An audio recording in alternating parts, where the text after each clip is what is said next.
வரக்கேட்டு வருகின்றேன் இறைவா, என் குரல் கேட்டு அருள்வாயும் தலைவா.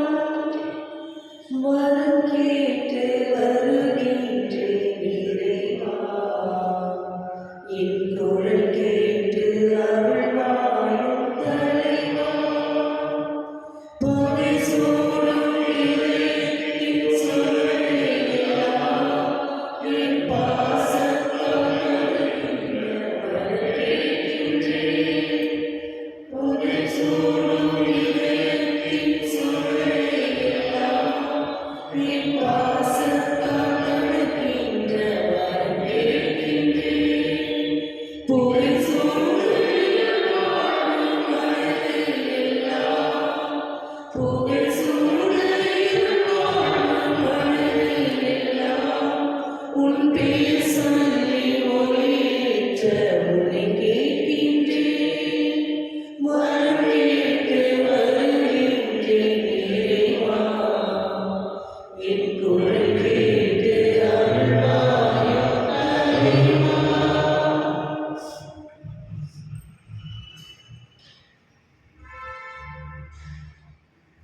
இன்று என்னுடைய தாயார் தந்தையோடு கொர்னேலியுஸ் சிப்ரியன் இவருடைய திருநாளை கொண்டாடப்பட்டிருக்கின்றோம்.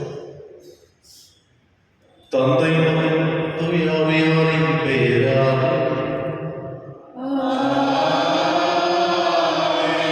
ஆண்டவராகிய இயேசு கிறிஸ்துவின் அருளும் தூய ஆவியாரின் அருளும் உங்கள் அனைவரோடும் இருப்பதாக.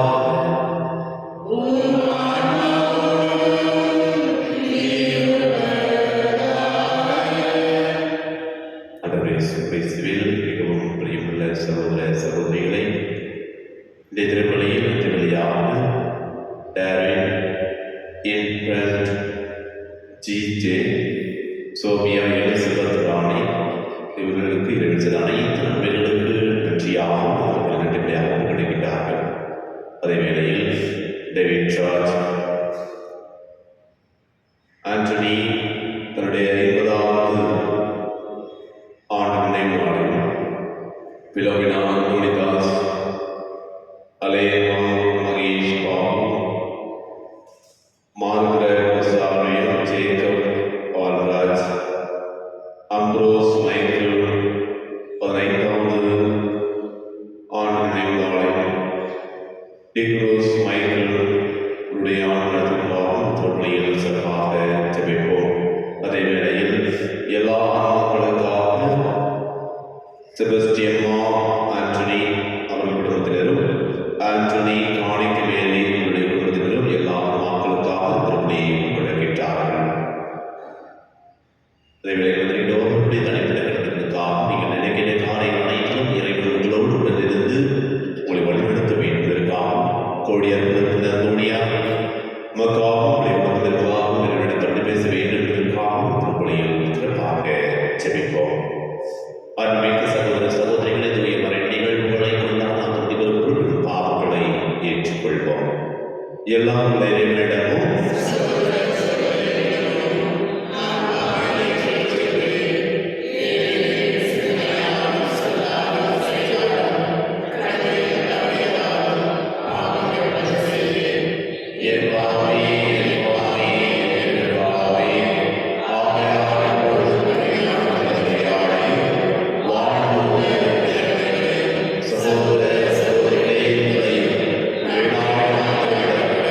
எனக்கு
வீரமிகு மறை சாட்சியராகவும் புனிதர்களான கொர்நேலியோஸ், சிப்ரியன் ஆகியோரை மக்களுக்கு அளித்துள்ளீரே. இவ்வாறு அவர்களுடைய பரிந்துரையால் நாங்கள் நம்பிக்கையின் உறுதியாக நிலைத்து நிற்கவும் திரு அவையின் ஒற்றுமைக்காக ஈடுபாடுடன் உழைக்கவும் அருள் புரிவீராக. உம்மோடு இறைவனாய் வாழ்ந்து ஆட்சி செய்கிறீர்கள் ஆண்டவர் உம் திருமகனாகிய இயேசு கிறிஸ்து வழியாக உம்மை மன்றாடுகின்றோம்.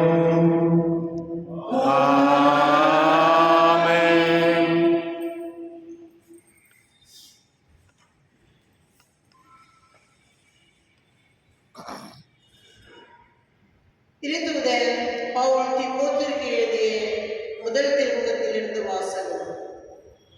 அன்புக்குரியவரே, சபை கண்காணிக்கும் பொறுப்பை நாடுகிற எவரும் மேன்மையானதொரு பணியை விரும்புகின்றார். இக்கூற்று உண்மையானது. ஆகவே சபை கண்காணிப்பாளராக இருப்பவர் குறை சொல்லுக்கு ஆகாதவரும், ஒரு மனைவி கொண்டவராயும், அறிவு தெளிவு, கட்டுப்பாடு, விருந்தோம்பல், கற்பிக்கும் ஆற்றல் ஆகியவற்றை உடையராகவும் இருக்க வேண்டும். அவர் குடிவெறிக்கும் வன்முறைக்கும் இடம் கொடுக்கப்படாத கனிந்த உள்ளத்தவராய் இருக்க வேண்டும். சண்டையும் பொருளாசையும் தவிர்ப்பவராக இருக்க வேண்டும். தமது சொந்த குடும்பத்தை நல்ல முறையில் நடத்தி தம் பிள்ளைகளை பணிவுடனும் மிகுந்த கண்ணியத்துடனும் வளர ஆவண செய்வராக இருக்க வேண்டும். தமது சொந்த குடும்பத்தை நடத்த தெரியாத ஒருவரால் கடவுளின் சபையை எவ்வாறு கவனிக்க முடியும்? திருச்சபையில் புதிதாக சேர்ந்த ஒருவர் கண்காணிப்பாளராக கூடாது. அவ்வாறு ஆவாரானால் அவர் தற்பெருமை கொள்ளலாம். அதனால் அழகைக்கு கிடைத்த தண்டனை அவர் அடைய நேரிடும். சபை கண்காணிப்பாளர் திருச்சபைக்கு வெளியே உள்ளவர்களும் நற்சார்ந்த பெற்றவராக இருக்க வேண்டும். இல்லாவிடில் அவர் இடி சொல்லுக்கு ஆளாகலாம், அழுகையின் கண்ணிலும் விழ நேரிடலாம். அவ்வாறு திருத்தொண்டர்களும் கண்ணியம் உடையவர்களாக இருக்க வேண்டும். இரட்டை நாக்கு உடையவர்களாய், குடிவெறிக்கு அடிமையாளர்களாகவும், இழிவான ஊழியத்தின் மேல் ஆசை உள்ளவர்களாகவும் இருக்கலாகாது. எச்சரிக்கை: தூய மனசான்று உடையவர்களாய் விசுவாசத்தின் மறைப்பொருளை காத்து வர வேண்டும். முதலில் இவர்களை சோதித்து பார்க்க வேண்டும். இவர்கள் குறையற்றவர்கள் என காணப்பட்டால் திருப்பணி ஆற்றலாம். அதுபோலவே பெண்களும் கண்ணியவராயும், புறம் கூறாதவராயும், அறிவு தெளிவு உடையவராயும், எல்லாவற்றிலும் நம்பத்தக்கவராயும் இருக்க வேண்டும். திருத்தொண்டர்கள் ஒரு மனைவி கொண்டவர்களாயும், பிள்ளைகளையும் சொந்த குடும்பத்தையும் நல்ல முறையில் நடத்துபவர்களாயும் இருக்க வேண்டும். நன்கு திருத்தொண்டர் ஆற்றுவோர் உயர் மதிப்பு பெறுவர். இயேசு கிறிஸ்துவின் மேலுள்ள நம்பிக்கைக்கு குறித்து அதிக துணிவோடு பேசுவர். ஆண்டவரின் அருள் வாக்கு. பதிலுரை பாடல். தூய உள்ளத்தோடு என் இல்லத்தில் வாழ்வேன், இரக்கத்தையும் நீதியையும் குறித்து பாடுவேன். ஆண்டவரே, உமக்கு புகழ் சாற்றுவேன். மாசற்ற வழி நடப்பதில் நான் கருத்தாயிருக்கின்றேன்.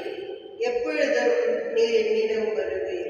தூய உள்ளத்தோடு என் இல்லத்தில் வாழ்வேன், தூய உள்ளத்தோடு என் இல்லத்தில் வாழ்வேன். ஈவான எதையும் என் கண்முன் வைக்க மாட்டேன். நெறி தவறியவரின் செயலை நான் வெறுக்கிறேன். தூய உள்ளத்தோடு என் இதயத்தில் வாழ்வேன், தமக்கு அடுத்திருப்போரை, மறைவாக பழிப்போரை நான் ஒழிப்பேன். கண்களின் நிர்மாப்பு உள்ளத்தில் செருக்கும் உள்ளோரின் செயலை நான் பொறுத்து கொள்ள மாட்டேன். தூய உள்ளத்தோடு என் இதயத்தில் வாழ்வேன், நாட்டில் நம்பிக்கைக்குரியோரை கண்டுபிடித்து என்னோடு வாழ செய்வேன். நேரிய வழியில் நடப்போரை எனக்கு பணிவிடை செய்ய புரிய செய்வேன். தூய உள்ளத்தோடு என் இதயத்தில் வாழ்வேன்.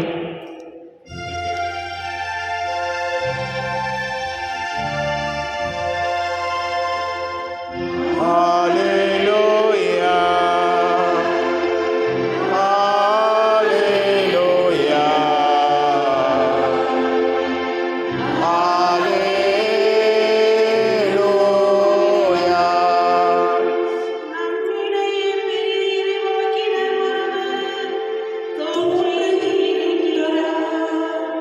கடவுள் தம் மக்களை தேடி வந்திருக்கிறார். அல்லேலூயா. Hallelujah. Hallelujah.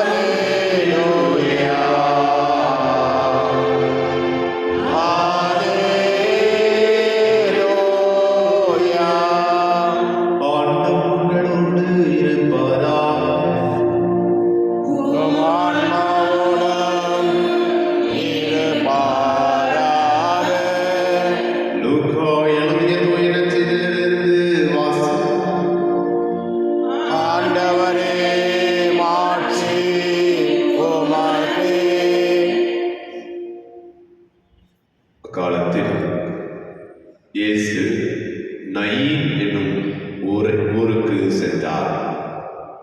அவருடைய சீடரும் பெருந்திரளான மக்களும் அவருடன் சென்றனர். அவர் அவ்வூர் வாயிலை நெருங்கி வந்தபோது இறந்த ஒருவரை சிலர் தூக்கி வந்தனர். தாய்க்கு அவர் ஒரே மகன். அத்தாயோ கைம்பெண்.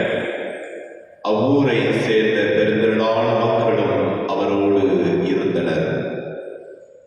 அவரை கண்ட ஆண்டவர் அவர் மீது பரிவு கொண்டு அழாதீர் என்றார். அருகில் சென்று பாடையை தொட்டார். அதை தூக்கி சென்றவர்கள் நின்றார்கள். அப்பொழுது அவர், இளைஞனே, நான் உனக்கு சொல்கிறேன், எழுந்திடு என்றார். இறந்தவர் எழுந்து உட்கார்ந்து பேசத் தொடங்கினார். இயேசு அவரை அவர் தாயிடம் ஒப்படைத்தார். அனைவரும் அச்சமுற்று, நம்மிடையே பெரிய இறைவாக்கினர் ஒருவர் தோன்றியிருக்கிறார், கடவுள் நம் மக்களை தேடி வந்திருக்கிறார் என்று சொல்லி கடவுளை போற்றி புகழ்ந்தனர். அவரை பற்றிய இந்த செய்தி யூதேயா நாடு முழுவதிலும் சுற்றியுள்ள பகுதிகளிலும் பரவியது. ஆண்டவரின் அருள்வாக்கு. கிறிஸ்துவே உமக்கே புகழ். ஆண்டவரே இயேசு கிறிஸ்துவில் மிகவும் பிரியமுள்ள சகோதர சகோதரிகளே, கடந்த 2 நாட்களாக நமக்கு கொடுக்கப்படுகின்ற நற்செய்தி வாசகமாக இருக்கலாம் அல்லது இறை செய்தியாக இருக்கலாம், எவ்வாறு துன்பத்தை எதிர்கொண்டு இவ்வுலகத்தில் நாம் வாழ முடியும், யார் ஒருவர் தன்னுடைய துன்பத்தை எதிர்கொண்டு வாழுகின்றார்களோ, கடவுளுடைய மீது முழுமையான நம்பிக்கை கொண்டு வாழுகின்றார்களோ, அவர்களுக்கு கடவுள் ஒரு துணையை கொடுப்பார் என்பதை நேற்றைய நாளில் நாம் பார்த்தோம். யாரெல்லாம் சிலுவை அருகில் செல்கின்றோமோ, அந்த சிலுவை அருகில் சென்று ஆண்டவரை உற்று நோக்குகின்றோமோ, அவர்களுக்கு ஆண்டவர் இயேசு கிறிஸ்து தன்னுடைய தாயை அவர்களுக்கு ஒரு கண்காணிப்பவராகவும், அவர்களுக்கு அவர் ஜெபிப்பவராகவும், அவர்களுக்கு அவருடைய குடும்பத்தை வழி நடத்துபவராகவும் கற்றுக் கொடுக்க தன்னுடைய தாயை அனுப்புவார் என்பதை நேற்றைய நாளில் பார்த்தோம். இன்று ஆண்டவர் இயேசு கிறிஸ்து துன்பப்படுபவர்களின் இடத்திற்கே சென்று அவருடைய துன்பத்தை, அவர்களுடைய துன்பத்தின் மீது பரிவு கொண்டு அந்த துன்பத்தை மகிழ்ச்சியாக மாற்றுவதை நற்செய்தி வாசகம் நமக்கு எடுத்துரைக்கின்றது. அன்புக்குரியவர்களே, யாரெல்லாம் ஆண்டவர் மீது முழுமையான விசுவாசம், முழுமையான நம்பிக்கை கொண்டிருப்பவர்களுக்கு ஆண்டவர் நம்மை தேடி வந்து நமக்கு பரிவை கொடுப்பார் என்பதை தான் இன்றைய நற்செய்தி வாசகம் மிக தெளிவாக நமக்கு எடுத்துக் கொடுக்கின்றது.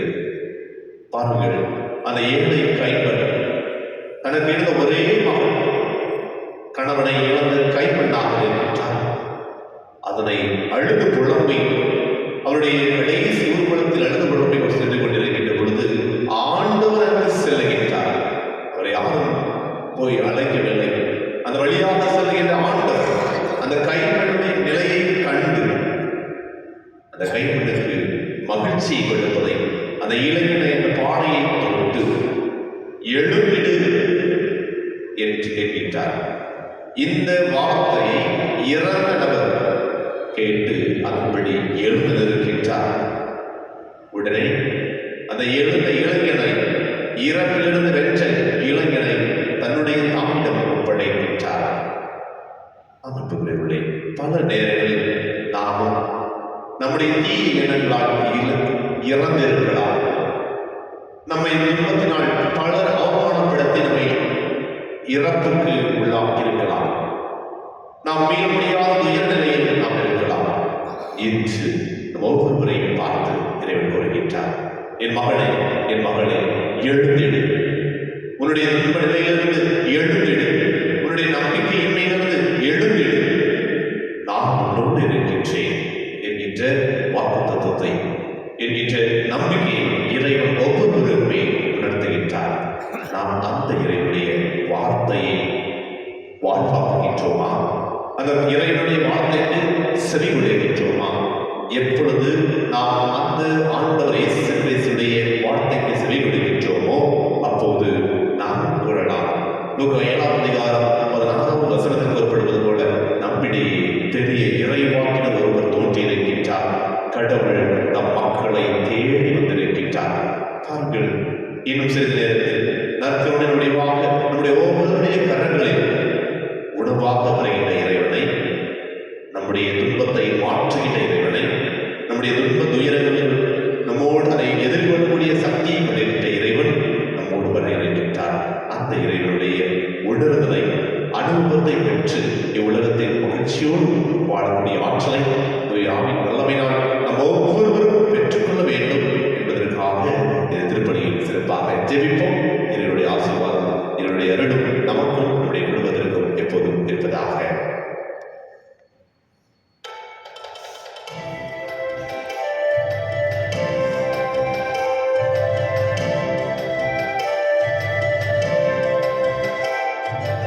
எல்லாம் தருகின்றேன் தந்தா, என்னையும் தருகின்றேன். எல்லாம் தருகின்றேன் தந்தா, என்னையும் தருகின்றேன்.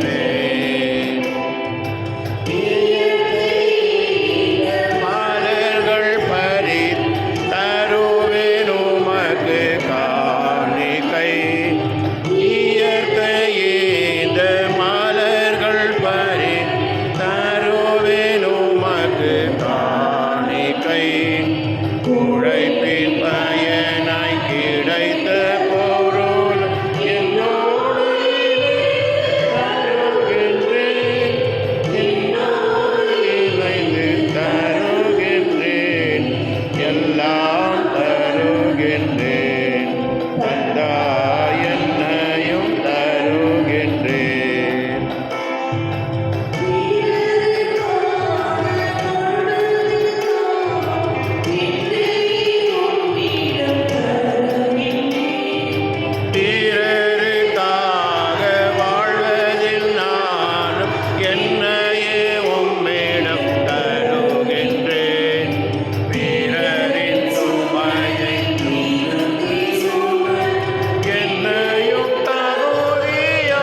ஆசீர் பெற்றவர், உன்னதங்களிலே ஓசானா. ஆண்டவரே நிர்மையாகவே தூயவரை நினைத்திருக்கிறோம். ஆகவே உம்முடைய ஆவியை தொலைத்து காணிக்கைகளை தூய்மைப்படுத்த வேண்டுகின்றோம். இவ்வாறு எங்கள் ஆண்டவர் இயேசு கிறிஸ்துவின் உடலும் இரத்தமாக எங்களுக்கு இவை மாறுவதாக. அவர் பாடுபட உடல் அணிந்து எழுதும்போது அப்பத்தை இடத்திலிருந்து சிறந்ததை பெற்று தாம் சீடர்களை தவிர கூறினார். அனைவரும் இதிலிருந்து பெற்று கொள்ளுங்கள், ஏனெனில் இது உங்களுக்காக கையளிப்பது என் உடல்.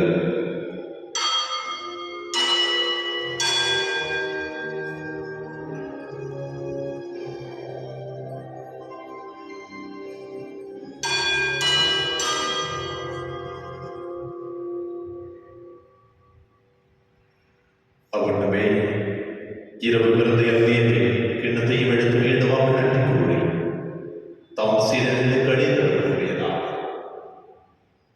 அனைவரும் இதிலிருந்து பெற்று பழகுங்கள், ஏனெனில் இது புதிய நிலையான உடன்படிக்கைக்குரிய ரத்தத்தின் கிண்ணம். இது பாவ மன்னிப்பு பெற்று உங்களுக்காகவும் பலருக்காகவும் செல்லப்படும். இதை நினைவாக செய்யுங்கள்.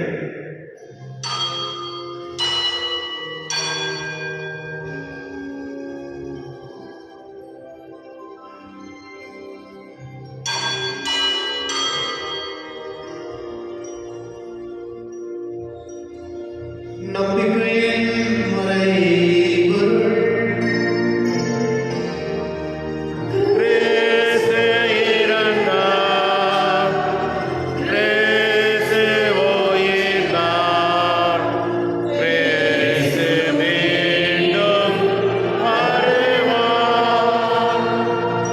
ஆகவே ஆண்டவரே, நாங்கள் கிறிஸ்துவின் இறப்பினையும் உயிர்ப்பினையும் கூர்ந்து வாழ்வதன் அப்பத்தையும் மீன்வழிக்கும் கிணத்தையும் கொடுக்கின்றோம். உம் திருமணம் ஊழியம் புரிய தகுந்தவர்கள் எங்கள் ஒவ்வொருவரையும் ஏற்றுக்கொண்டீர். எனவே உங்களுக்கு நன்றி செலுத்துகின்றோம். மேலும் கிறிஸ்துவின் உடலிலும் ரத்தத்திலும் பங்கு கொள்ளும் எங்கள் அனைவரையும் தூய் ஆவியார் ஒன்று சேர்க்க வேண்டும் என உம்மை தாழ்மையுடன் மன்றாடுகின்றோம். ஆண்டவரே, உலகவர்களுக்கு துறவை நினைவு கூர்ந்தரிடும் எங்கள் திருத்தந்தை லியோ, எங்கள் ஆகிய பீட்டர், எங்கள் துணை ஆயர் சசினா மற்றும் மார்கர சதீஷ், எல்லா திருநிலையினர் ஆகிய அனைவரோடும் முதல் திருவை நாம் நிறைவேற செய்திடும். மேலும் உயர்த்திரவது நம்முடன் துயில் கொள்ளும் எங்கள் சகோதர சகோதரிகளை, இன்னும் சிறப்பாக எங்கள் குடும்பத்தில் இறந்த அனைத்து ஆத்மாக்களையும், யாருமையான ஆத்மாக்களையும், உத்தரக சகோதரிகளின் அனைத்து ஆத்மாக்களையும் இறக்கத்தில் நினைவு கூர்ந்து உமது திருமுக ஒளியினுள் ஏற்றிடும். ஆண்டவரே, எங்கள் அனைவரும் மீது இரக்கமாயிரும். எங்களுக்கு எங்கள் குடும்பத்தில் ஏற்படுகின்ற துன்பங்களை என் ஆண்டவர் என்னோடு உடன் இருக்கின்றார் என்பதை அனுபவத்தை அனுபவித்தவர்களாக அந்த துன்பத்தை எதிர்கொள்ளக்கூடிய ஆற்றலை எங்கள் ஒவ்வொருவரும் மீது பொழித்திடும். தூய ஆவியின் வல்லமையால் உம்முடைய துணை கொண்டு எங்களுடைய துன்பத்தை இன்பமாக மாற்றக்கூடிய அருளை ஒவ்வொருவருக்கும் கொடுத்திடும். ஆண்டவரே, எங்கள் அனைவரும் மீது இரக்கமாயிரும். கடவுளை கடத்தாயா அவருடைய யோசிக்கும் திருத்துதர்கள் இவ்வுலகில் உகந்தவராய் அனைவரிடம் நாங்கள் நிறைய வாழ்வில் அவர்கள் தந்துவிற்று உம் திருமகன் இயேசு கிறிஸ்து வழியாக உம்மை புகழ்ந்தேற்றும் வரவுள்ள உம்மை கொண்டாடுகின்றோம்.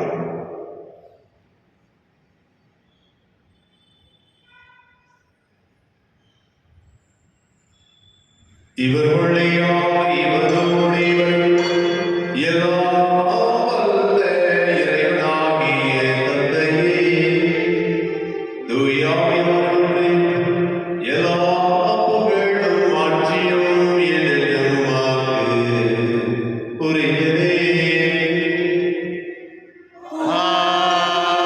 ஆமென். ஆமென். ஆமென்.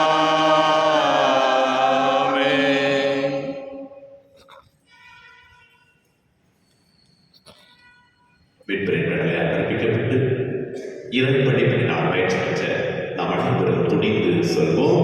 விண்ணுலகில் எங்கள் தந்தையே, உமது பெயர் தூயதென போற்று பெறுக, உமது ஆட்சி வருக, உமது திருவுளம் விண்ணுலகில் நிறைவேறுவது போல மண்ணுலகிலும் நிறைவேறுக. எங்கள் அன்றாட உணவை இன்று எங்களுக்கு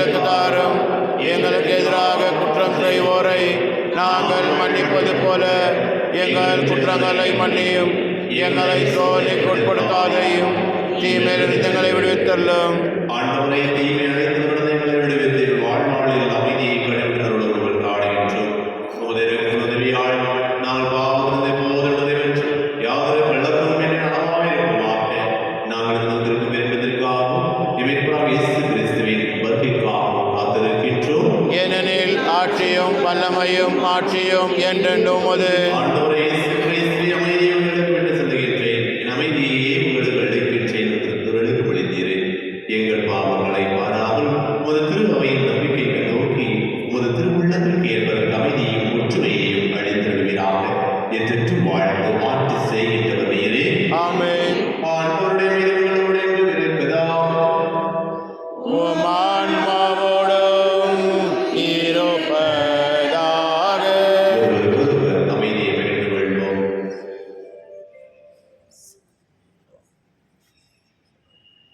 உலகின் பாவங்களை போக்கும் இருளின் செம்மறியே, எம்மேல் இரக்கம் வையும்.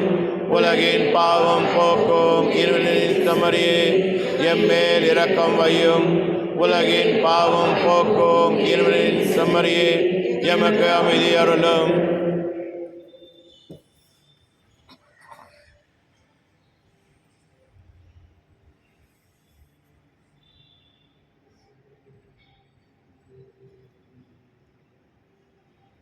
இதோ இறைவனின் செம்மறி, இதோ உலகின் பாவங்களை போக்குபவர்.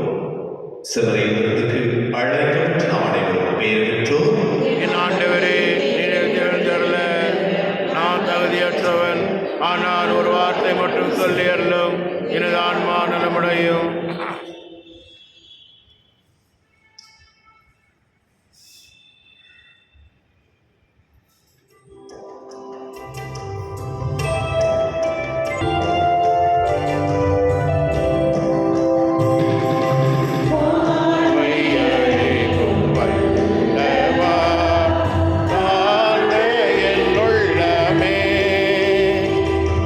வாழ்வின் ஒளியை ஏந்தவே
யூப்ரியாண்டின் இறைவேண்டல். விண்ணக தந்தையே, உம் திருமகன் இயேசுவின் வழியாக நாங்கள் பெற்றுக்கொண்ட நம்பிக்கையும்